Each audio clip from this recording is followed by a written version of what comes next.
This is episode 1 of a new mini-series coming out designed specifically for those new to RV life.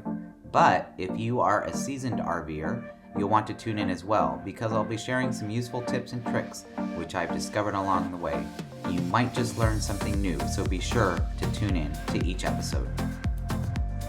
Today's topic is purchasing your RV, and I want to give you some ideas to think about. What sort of camping are you going to be doing? Are you going to be a weekend warrior? Are you going to go full-time? Are you going to be on extended trips? What sort of tow vehicle do you have? Do you have an SUV, a truck? Where will you purchase your RV? Are you going to use a dealer or a private party? And how will you pay for your RV? Are you financing it or will you pay cash? What type of RV will best suit your needs? And this is going to depend on what type of camping you'll be doing. How big is your family? How much room do you need? How long are your trips going to be? What's your budget? Where will you store the RV? And then, are you going to be staying in RV resorts, state parks? Are you going to be boondocking? Are you going to be at areas with full hookups? How long does the RV need to be in terms of feet? Hopefully I'm putting out there some thought-provoking questions for you that'll get you thinking and help you as you start to begin to plan for your purchase. Before we dive into this topic today, if you enjoy this content and find it useful, please subscribe to my channel and join my traveling community. Now let's get right into the video, and let's begin with what sort of tow vehicle do you have? Let's consider some things about a tow vehicle. What can it tow? What condition is it in mechanically? You don't want to break down on your road trip. How comfortable is it for a long road trip? Will you need to modify it in any way to tow what you're going to be purchasing? In other words, would you need a fifth wheel hitch? Do you have a towable hitch? Do you need sway bars or airbags? Here's a few of the tow vehicles I've had over the years. I had to change each one because of the type of RV which I upgraded to. So if you are shopping for a new tow vehicle, you might consider its capabilities in case you decide to change out your RV in the years ahead. This would save having to change the tow vehicle each time, and in the long run, it's going to save you a lot of money. Next, let's consider what kind of RV do you want? Do you want an A class, a B class, a C class, a fifth wheel, or a towable? An A class could often be the most expensive, but also the most luxurious. These are like your diesel pushers. One thing you'd want to consider with this is that you would most likely want a tow vehicle called a toad, so that once you're set up, you can take your small vehicle and go discover. But these A-class RVs are self-contained, and they usually have systems set up for most anything, including batteries for off-grid camping, built-in generators, systems that operate from within the coach, making it easier to just pull over and camp. Or do you want a B-class RV? These are typically your vans. They're the most nimble and stealth. They can park anywhere. Many are 4x4 with high clearance, allowing for off-road and boondocking. They can be very expensive, but all the systems are usually built into the van, making it easy to just get out and camp without a lot of setup, including built-in generators, heated floors and systems, solar. They have tiny bathrooms. They're maybe not great for full-time or families with children, and you would need to break down camp every time you need to go somewhere.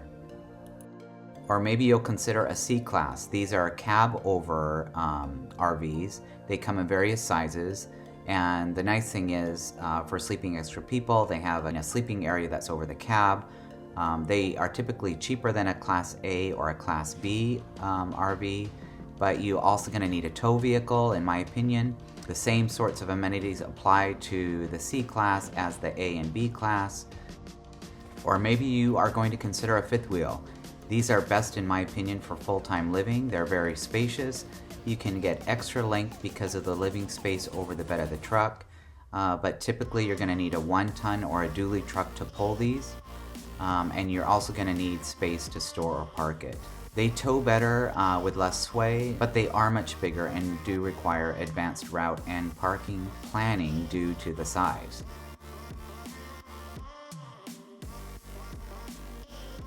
And finally, you might consider a bumper pull. These are great because you can use various size tow vehicles. These bumper pulls come in all different sizes, weights, and lengths. They're great for families with children. However, you do need a place to store or park it. Oftentimes you can keep your current vehicle without having to purchase something different. However, you will need to learn how to operate a hitch, including sway bars.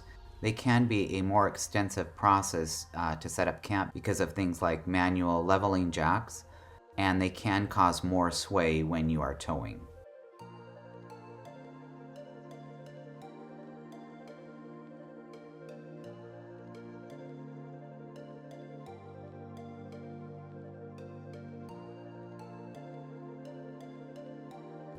Now let's consider, what type of camping are you going to be doing? Are you going to be staying in RV resorts? Are you going to be utilizing state parks? Are you going to be boondocking? Are you going to need full hookups? RV resorts can typically have really fun amenities, from pools to game rooms to organized activities, clubhouses, events, social gatherings. Think of it as a luxury hotel for your RV. These resorts can often be the most expensive, but they offer luxurious accommodations. They usually can fit any size RV and most often will include full hookups with paved sites. Just keep in mind, some RV resorts require your RV to be 10 years or newer, and many have restrictions on the type of RV that they accept. For instance, some won't allow tents or pop-up tent trailers or even RVs under a certain size. State and national or city parks can be much more economical. They oftentimes are located in some beautiful areas, and many are within park boundaries, making for easy and quick access to park features and activities.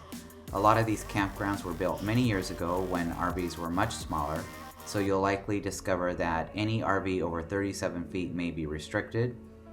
The campground road or the campground sites may be harder to navigate through, and also you'll find everything from non-hookup sites to partial and even full hookup sites.